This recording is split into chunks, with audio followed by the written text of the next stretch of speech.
we got an immigration bill coming up here, and it is bipartisan. It's got Marco Rubio championing it for the Gang of Eight. 4 of them are Republicans, 4 of them are Democrats. Now, Republicans have some problems with it. Senator Jeff Sessions from Alabama describes it perfectly. He says, quote, they'll be able to immediately apply for much better jobs than they currently have. Oh no! Wait a minute, maybe we can't crush them into oblivion anymore and make them do the crappiest jobs for less than minimum wage. Whatever will we do? So I love his opposition to the bill is, what if they actually get decent jobs, like other human beings? All right, well, your outreach to the Latino community is going great, Republicans. Have at it. And so they've apparently decided this Marco Rubio guy, he should have bowed his head and done as he was told. So, I mean, why did we allow him into this party in the first place if he wasn't just going to be our stooge? Fascinating. Now, I want to give you a sense of this bill that he's pushing, because as I've told you before, it is not a soft bill. It's very harsh, and Marco Rubio has bragged over and over again that the bill is worse than the current situation. What an unbelievable and ironic thing that you push for a bill by saying, don't worry, conservatives, this is actually tougher on immigrants, and we'll crush them even better with my bill. Again, your outreach to the Latino community and immigrant community going along stellar. So just quick description here. They'd have to pay a $500 fine. They'd have to pass a criminal background check. They'd have to show that they were in the country before December 31st of 2011.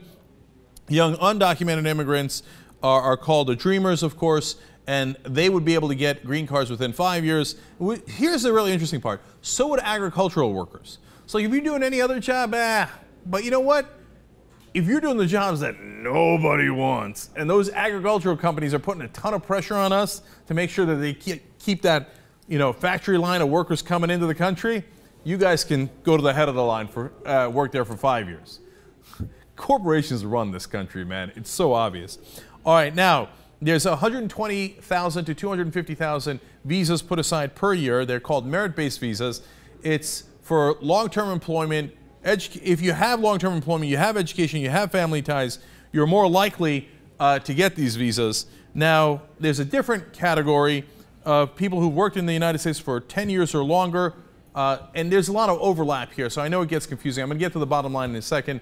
You've got to learn English, you got to take U.S. civics, and you got to pay your back taxes. So this is not light. It is a ton of requirements. And the most important part of what I just told you, unless you're a young kid and the DREAM Act applies to you, or you're an agricultural worker, you're going to have to go 10 years and then get in line for a green card.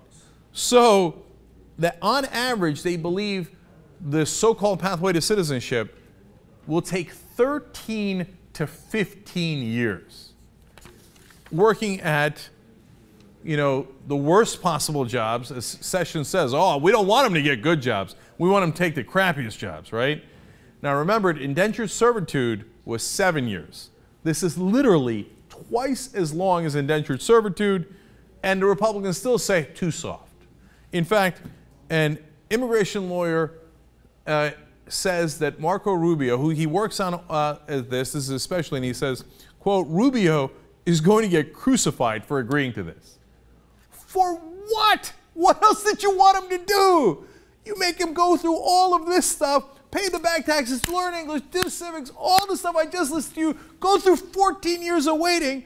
What, we didn't spank them? We didn't punch them in the face? What other retribution did you want? But no, not good enough. In fact, Marco Rubio went on the Mark Levine show. Let me skip ahead here to graphic 26. And on Wednesday, he said, okay, please, here, this is my bill. Please, understand what we're trying to do, and we need this. Otherwise, Latinos are going to vote like they did in 2012, 71% in favor of President Obama. We're never going to win another national election. Mark Levine hears him out. The next day, gives this statement. Quote, count me out. The border is not secured, and Obama cannot be trusted, period.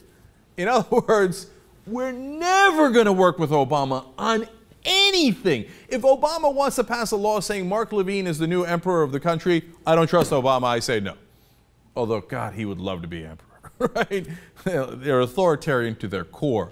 But no, not buying it. We're not going to help immigrants at all. We don't need them. Let's spit in their eye. How about Jim DeMint? Jim DeMint helped Marco Rubio get elected. He's now left the Senate, head of the Heritage Foundation, which is a leading conservative think tank.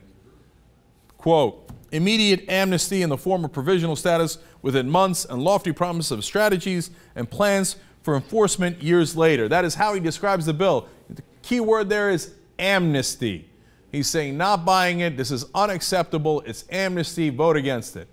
Basically, this is Jim DeMint pulling Marco Rubio aside and saying, hey, listen, boy, we got you elected so you could be a pretty face and you could be a Latino name, but you do as you're told. We didn't go tell you to set up any pathway to citizenship, no matter how grueling it is, no matter how tough and ridiculous it is. No, no, no. You know your role, okay? Your role is to get up there and say what I say, okay, but do it in a Latino name with a Latino identity. The Republicans are incorrigible. Now, if you think all that is bad, you know that he's been Marcoed for destruction because now they've got conspiracy theories on him.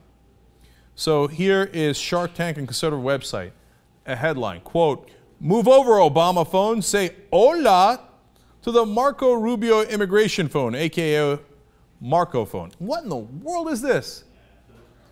They've come up with a new conspiracy theory. Marco Rubio put in a provision in the bill that gives all undocumented immigrants free cell phones. Yeah, because Republicans, like Marco Rubio, want to give free cell phones to undocumented immigrants. How insane do you have to be to believe that? Well, of course, you'd have to be as insane as Breitbart's publication. Immigration bill contains Marco phones. Marco Polo, we found you! Breitbart.com, just as crazy as ever.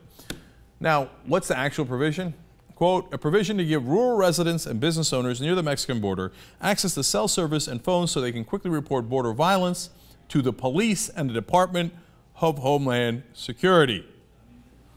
In other words, they're giving the phones to Americans, business owners, farm owners, to report the undocumented immigrants. Oh, yeah, that's what they say. But Marco is Latino. You say Marco Rubio, hola. He must be giving it to the illegals, as they call them. You see, Marco Rubio, now how insane these guys are? It was easy and fun when they were hitting Democrats, right? What happened now when they hit you with their crazy conspiracy theories?